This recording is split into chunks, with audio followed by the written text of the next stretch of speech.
Zach Lowe said that it's not been James Harden, it has not been Damian Lillard. This has been the single biggest storyline of the last couple of weeks while the show was away, because nearly 2.5 years after signing a 5-year, $228 million supermax extension, Giannis is eligible to tack on an additional 2 or 3 years starting on September 22nd. So we've been talking about a whole lot of moves that could be made. Here's what he said in a recent interview with the New York Times. He said, quote, "There will never be hard feelings with the Milwaukee Bucks. The real question's not going to be this year. Numbers-wise, it doesn't make sense." By the way, it absolutely doesn't. It would make 0 sense if he signed this year. But next year, it would make much more sense for both parties. Even then, this is the crux of it. I don't know.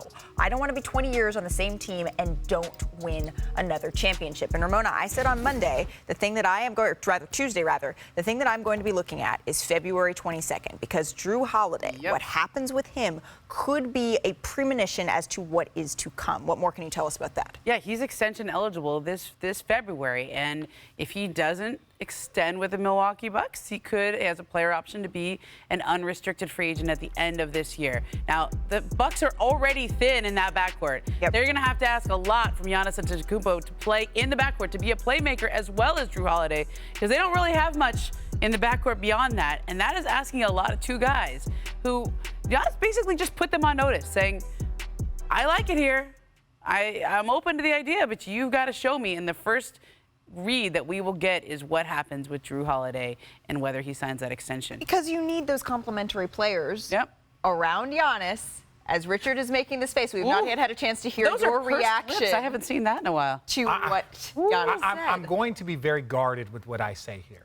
But reading those comments, I would say that there's a more likely chance, if we were going 41, 40, or 51, 49, that he's probably going to look at other places to leave. But this is one thing that I think you need to make sure you understand. Just because you go to another place doesn't mean that you're going to be guaranteed a championship. He is basically saying that I don't want to be here in Milwaukee and only win a championship. I want to constantly be competing for a championship, because there is no guarantee. He can go to another place, and with him, they'll compete. But the question is, will he go to another place, let's say the Knicks, the Lakers, I'm just going to throw out random teams, Miami, and all of a sudden he's there. Will they be able to put a great team around him like they did in Milwaukee? Because right now in Milwaukee, they've put great teams around him.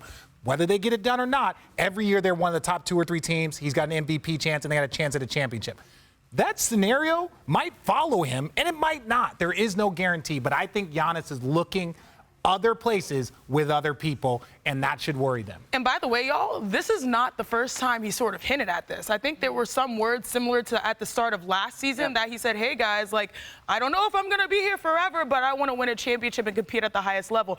And so I think he's doing the right thing. You have to apply that pressure, because we had an amazing intro montage talking about it, talking about obsession and all those things. He is one of the greats. People say that he is the best player in the NBA, and he knows that all those things are predicated on legacy, and that is winning championships. So he has to apply this pressure. But Ramona, you're very astute in saying that it starts with the pieces around him, and that will help make the decision for him. He is maniacal when it comes to winning. He is obsessed when it comes to winning. He wants to win in Milwaukee again. None of us have any doubt about that, but it comes down to winning.